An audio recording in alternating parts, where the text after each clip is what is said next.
Brooke has a ghost story for us, and we're going to try to help her out. Hey, Brooke, how are you? Hi, I'm great. How are you?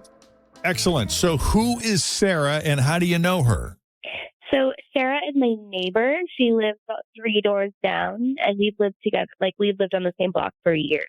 And so I assume you guys have kids around the same age. They probably play together. Yep, exactly. And have you guys ever had any kind of falling out in the past for any reason? Any kind of disagreements? No, not in the past. This is all brand new. And when was the last time you saw or spoke to her? At this point, 2 weeks.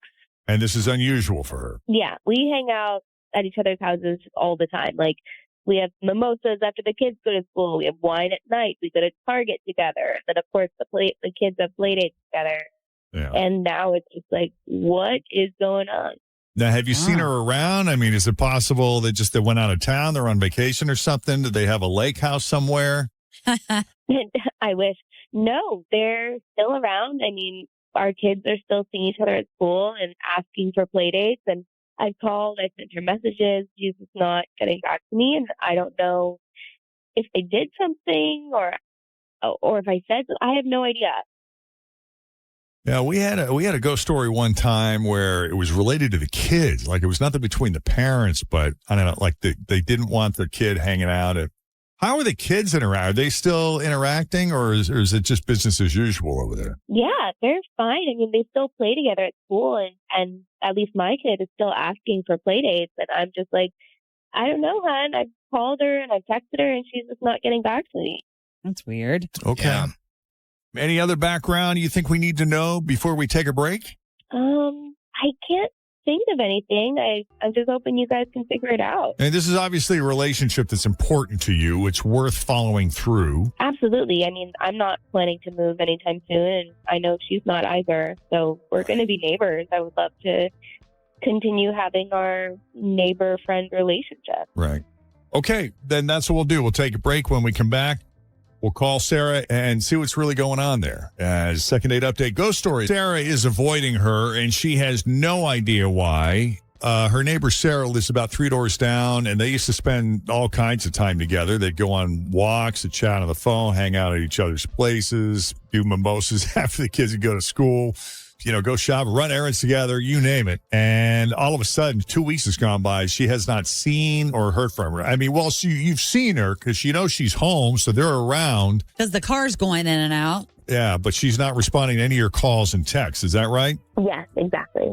Yeah. If something happened, Brooke is unaware. They've been neighbors for a long time, and nothing like this has ever happened before. There's never been any kind of disagreement or falling out. Because that's what happens. Sometimes if I just have had enough of a friend or a buddy of mine, if we just, we're friends, but we just need a break from each other. We know that. We know that drill. And and you'll pick back up when the time is right. Yep. But this is unusual. So if you're ready, we're going to call Sarah and see what's going on there. Yes, please. Thank you. You got it.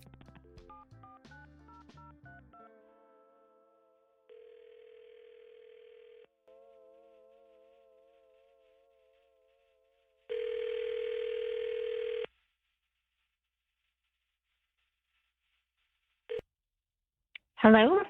There you are. What you up to, Sarah? Who is this? It's Jeff and Jen at Q102. How are you this morning? Oh, wow. Hi. How are you? Everything good? Just about. I love you guys. I love you. Oh, we appreciate that. I got Tim and Fritz here. You're on speakerphone. Hello. Oh, hello. This is surreal. I'm talking to celebrities. Well, I don't know about that, but we're happy to get you on the phone. Have you been busy lately? What? Okay, what's going on, guys? Well, we spoke to a friend of yours, and she thinks you've been a little scarce lately. She misses talking to you. I'm talking about your friend Brooke. Says she hasn't heard from you in a bit. Okay. And, she misses you. It's kind of weird that you just got silent on her all of a sudden. So she reached out to us, and you know how we roll. We do these ghost stories, and I just hate to put you on the spot, but she just wants to know what's up. It's very uncomfortable right now. I was just hoping it would go away or blow over and I could just avoid this conversation. I'm honestly just shocked she doesn't know why I've ghosted her. Yeah, we asked her, and she has no idea. So is this something you think maybe she just did it unintentionally? I don't know how she wouldn't know, but here's the situation. We have HOA meetings in our neighborhood. Right. And a few weeks ago, they were talking about issues in the neighborhood, and Brooke just stood up and started losing her mind. I mean, we're talking yelling about a couple of our neighbors and all the rules they were breaking to their face. Both of their faces, actually. There were two of them. She was upset over how the numbers on their mailboxes needed to be painted, how they didn't cut back their ornamental grass last fall, and that there were cracks in their driveway. And she wasn't calm, guys. She was yelling and pointing fingers, waving her arms in the air. I was just mortified. I've never seen anything like it. Over mailboxes. I really haven't wanted to be seen with her after that.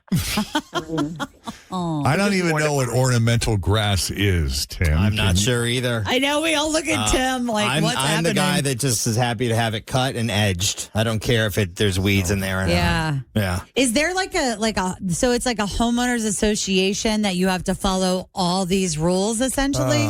Yeah, so we have these meetings because we are paying dues quarterly. And for that, it keeps the place clean. But sometimes you feel like because you're paying that, you should get other things. And I just feel like it's one thing to be frustrated with the HOA. It's another thing to point at people and yell at them. And get into a full-blown confrontation. Yeah, I don't want that around my kids. It's not an example you want to set for your kids in terms of conflict resolution. Exactly. I love that. Exactly. I hear you. All right, well, let's ask her about it. We got Brooke on the other line. Brooke, you want to chime in here? Yeah. Are you kidding me, Sarah? Really? You and I have had so many conversations about all the things that those two neighbors do that's violating the HOA rules. Like, honestly, we've bitched about it amongst ourselves for months. I'm the only one with the balls to say anything about it, and now you're judging me that I did? I don't understand. I haven't been complaining about it. I've been listening to you complain about it and not saying anything, Brooke. And even if it was a big deal to you, the yelling and pointing was way over the top. That's not showing balls. That's just being aggressive. I mean, we have to live next door to these people. You just seem like an angry, frightening person, to be honest. And that was really uncomfortable for me. Okay, wow. I mean, I didn't see you as someone who was uncomfortable with honesty and truth, but... Okay, no. See, that's a manipulation of facts. Because I have no problem with being honest and truthful. But you were just being an animal. And now you're not even letting me finish the sentence.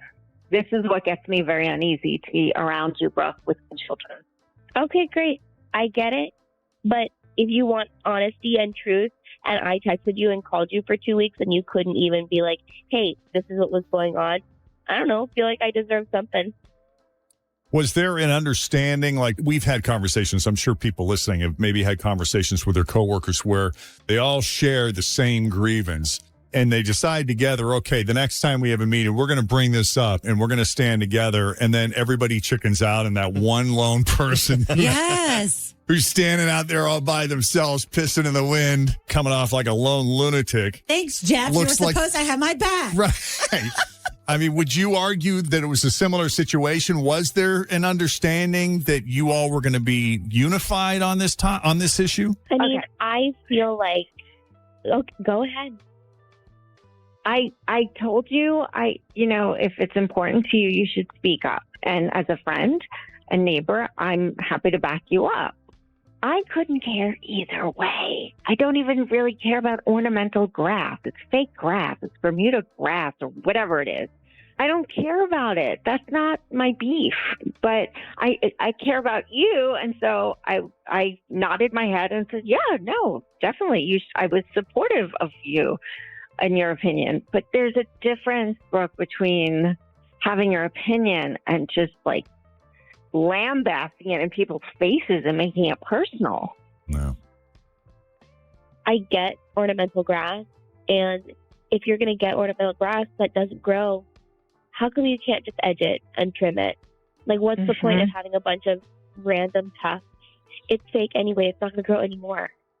Just just make it uniform. The way you're speaking is fine, but you didn't do that at the meeting. You said, what the hell is wrong with you? And you pointed at them. You made it personal. It's yucky. They are the most inconsiderate, loud, disrespectful neighbors we've ever had. Do you think if I was calm and quiet like I am right now, they would have even heard me? You didn't even try. And there's no need to go down to their level. And you were the only one yelling. Nobody else was. Because nobody else cares about this complex and this neighborhood. Okay. Yeah. Okay. I think there's bigger fish to fry in the world. I mean, look what's happening in Russia and Ukraine. I really think our neighborhood is small potatoes, but yeah. All right. We tried. No hard feelings. I mean, Brooke's a good person. She just has a temper. I'm just trying to do what's best for our neighborhood and our kids. Understood. Yeah. Well, we appreciate you both at least having the conversation. I think this went a lot better than the meeting. Maybe that.